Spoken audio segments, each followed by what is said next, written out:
L'ordinateur quantique résoudra-t-il tous nos problèmes? Ou provoquera-t-il notre propre perte? Si l'ordinateur quantique est considéré par de nombreux experts comme une machine miracle prometteuse, d'autres spécialistes suivent les développements actuels avec beaucoup d'inquiétude. La NASA travaille elle aussi activement à faire passer cette technologie révolutionnaire au niveau supérieur. Et pourtant, l'agence spatiale a récemment été contrainte d'éteindre son ordinateur quantique après un incident inattendu. Mais qu'est-ce qui a conduit à cette mesure radicale? Et comment cette invention révolutionnaire va-t-elle changer notre vie à tous? Ce qui semble presque inimaginable au regard de notre quotidien moderne est devenu réalité le 12 mai 1941. Lorsque le pionnier de l'informatique Konrad Zuse a présenté son Z3 au public, presque personne ne s'était intéressé à cette boîte encombrante qui avait la taille d'un placard. Et pourtant, avec le recul, le Z3 est considéré comme le premier ordinateur que le monde ait jamais vu. Bien sûr, il est dans la nature des choses que l'invention de Zuse ne puisse pas encore rivaliser avec les ordinateurs d'aujourd'hui. Le monstre technique avait une capacité de mémoire de seulement 64 mots et mettait plusieurs secondes à effectuer une division ou une multiplication.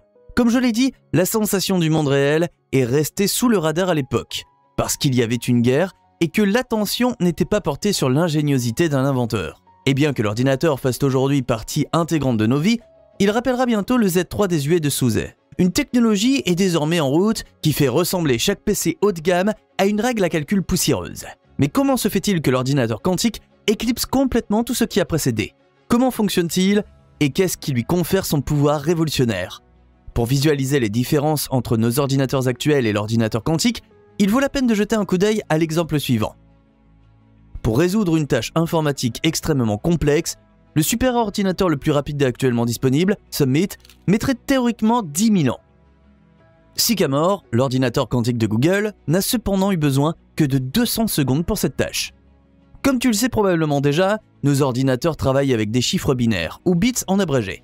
Cependant, un bit ne peut fournir que deux réponses uniques à une réponse, 1 ou 0. Pour exprimer des informations complexes de cette manière, il faut enchaîner d'innombrables bits. Par exemple, même la simple lettre A correspond à la séquence complexe de bits 01000001. Dans cette optique, plus la tâche est compliquée, plus l'ordinateur a besoin de temps et de puissance. Les ordinateurs quantiques sont des millions de fois plus rapides que les PC conventionnels. La situation est complètement différente dans le cas des ordinateurs quantiques. Ces machines miracles résolvent à la vitesse de l'éclair des problèmes compliqués auxquels nos PC classiques échouent désespérément. Et ce, pour une raison simple. Ils travaillent avec des bits quantiques et exécutent les processus de calcul non pas l'un après l'autre, mais simultanément. Le qubit possède une propriété que le bit classique n'a pas. Il peut se trouver à la fois dans l'état 1 et 0, ou dans un nombre théoriquement infini d'états intermédiaires. Prenons l'exemple d'une pièce de monnaie. Le bit classique la représente par pile ou face. Mais un qubit est comme une pièce de monnaie lancée en l'air qui tourne sur elle-même à une vitesse fulgurante. Il est à la fois pile et face. 3 qubits seulement peuvent prendre 8 états simultanément. 300 qubits, même 2 à la puissance 300. Si tu écris ce nombre, tu obtiens une valeur supérieure au nombre de particules dans l'univers. Mais ce n'est pas tout. Les qubits d'un ordinateur quantique peuvent également être enchevêtrés. En termes simples, cela signifie qu'ils sont couplés les uns aux autres. En d'autres termes, dès que l'état d'un qubit s'est modifié, l'état du qubit quantique intriqué change également. De cette manière, il est même possible d'effectuer des calculs à une vitesse supérieure à celle de la lumière. Pourquoi est-il si difficile de construire un ordinateur quantique? Cependant, les ordinateurs quantiques sur lesquels les chercheurs internationaux travaillent actuellement sont encore loin d'avoir la taille d'une poche. Le fait que les modèles actuels rappellent encore le monstre de Zuse des années 1940 est dû à un facteur. Les qubits sont extrêmement sensibles. Il existe différentes méthodes pour les générer. Les ions sont souvent enfermés dans les champs magnétiques et électriques. Dans cette cage, les ions peuvent ensuite être amenés dans différents états et chargés d'informations à l'aide d'un rayonnement micro-ondes. Google, quant à lui, s'appuie sur des puces quantiques sur lesquelles de faibles courants circulent en cercle dans un espace extrêmement réduit. Alors que chaque courant représente un qubit, ils sont amenés à différents états à l'aide d'un rayonnement micro-ondes, tout comme les ions. Mais quelle que soit la manière dont la génération quantique est réalisée, un problème subsiste toujours. Le mouvement. Dès que les particules ont une certaine énergie, elles commencent à danser. Mais pour les capturer et les modifier, elles doivent rester immobiles. Pour y parvenir, les courants circulaires ou les pièges à ions doivent être refroidis jusqu'au zéro presque absolu. Autrement dit, nous nous approchons de la limite de température la plus basse possible, à savoir moins 273,15 degrés Celsius. Mais avant qu'une puce quantique ne soit refroidie à sa température de fonctionnement glacée, il faut plusieurs jours, ainsi que des machines de refroidissement complexes et de grande taille. Ce seul fait montre clairement pourquoi nous sommes encore loin de l'ère du smartphone quantique. Les ordinateurs quantiques peuvent simuler la création de l'univers. Mais les experts sont alors confrontés à un autre problème. Toute perturbation, aussi minime soit-elle, détruit l'état quantique des qubits. Peu importe qu'il s'agisse de champs magnétiques et électriques ou de vibrations, les qubits sensibles doivent être protégés contre toutes les influences extérieures. Mais les chercheurs ont beau y parvenir, les qubits deviennent généralement instables au bout de quelques fractions de seconde. Et comme les appareils futuristes fonctionnent également selon des lois complètement différentes de celles de nos ordinateurs ordinaires, la programmation doit également être abordée à partir de zéro. Dans le détail, nous sommes confrontés à une propriété fondamentale de la physique quantique, le flou. Avant qu'un qubit n'ait été mesuré avec précision, son état ne reste qu'une probabilité. Pense à un gobelet à dés. Tant qu'il est agité, nous ne pouvons pas dire de l'extérieur quel est le numéro que les dés affichent actuellement. Cela ne change que lorsque l'on retire le gobelet, qu'on laisse les dés en place et qu'on lit le résultat. Contrairement au jeu de dés, l'art de la programmation quantique réside cependant dans le fait que les qubits n'affichent pas un résultat aléatoire, mais un résultat significatif. Mais dès que tous ces obstacles auront été surmontés, nous aurons accès à des possibilités inimaginables dont nous ne pouvons même pas rêver à l'heure actuelle. Certains experts pensent même que les ordinateurs quantiques pourraient être utilisés pour simuler littéralement tout. Et cela veut vraiment dire tout.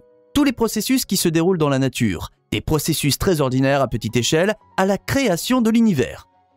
Sommes-nous donc face à un avenir quantique prospère? L'humanité atteindra-t-elle un stade technologique qui la conduira à la prospérité collective et à la paix? Eh bien, pas nécessairement. Si tu suis les gros titres actuels, tu as plutôt l'impression que nous sommes face à un scénario hollywoodien effrayant à la iRobot. Devons-nous développer une intelligence pour nous remplacer? Il n'y a pas si longtemps, une lettre ouverte ressemblant à un tremblement de terre a atterri dans notre boîte de réception. Les signataires insistaient pour que le développement des ordinateurs quantiques et de l'intelligence artificielle soit immédiatement stoppé, sans quoi les conséquences pour l'humanité seraient imprévisibles. Mais en fait, les partisans de la lettre ne sont pas n'importe qui, mais les personnalités qui participent activement au développement de ce domaine.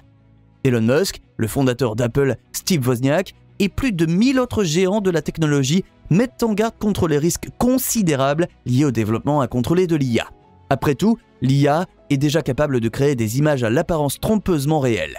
Alors, dans quelle mesure pouvons-nous encore faire confiance à nos yeux sur Internet? Que se passe-t-il lorsque l'intelligence artificielle est utilisée à des fins de propagande manipulatrice? Et que se passe-t-il lorsque l'IA est ensuite combinée à l'ordinateur quantique? Car il ne faut pas oublier une chose. Il n'y a pas si longtemps, l'IA n'était pas encore capable de générer de telles images. Le développement progresse à un rythme alarmant. Comme nous vivons actuellement un changement profond dans l'histoire de la vie, nous devons répondre à ce changement sans précédent avec les précautions qui s'imposent. La lettre indique notamment que les systèmes d'IA dotés d'une intelligence équivalente à celle des humains peuvent présenter des risques profonds pour la société et l'humanité. Le plus gros problème à l'heure actuelle est qu'il n'y a pratiquement pas de limite au développement de l'IA et qu'il n'est tout simplement pas contrôlé. Même les développeurs ne comprendraient pas exactement ce qu'ils font. Les questions soulevées par la lettre sont les suivantes.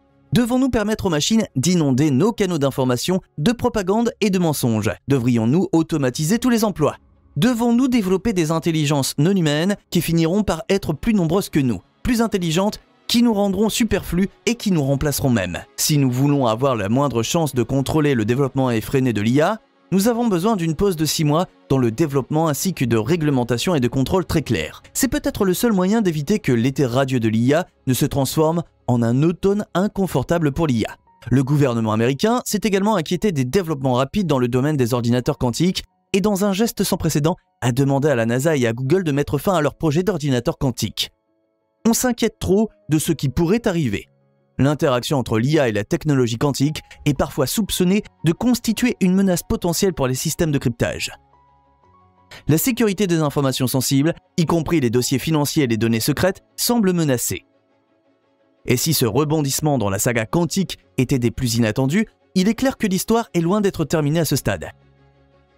La communauté scientifique, dans sa quête de progrès et de connaissances, continuera d'essayer de percer les plus grands mystères du cosmos. Reste à voir quelle bifurcation l'interface entre l'intelligence artificielle et les ordinateurs quantiques nous réserve. Laisse-nous un abonnement gratuit et reste au courant dès maintenant.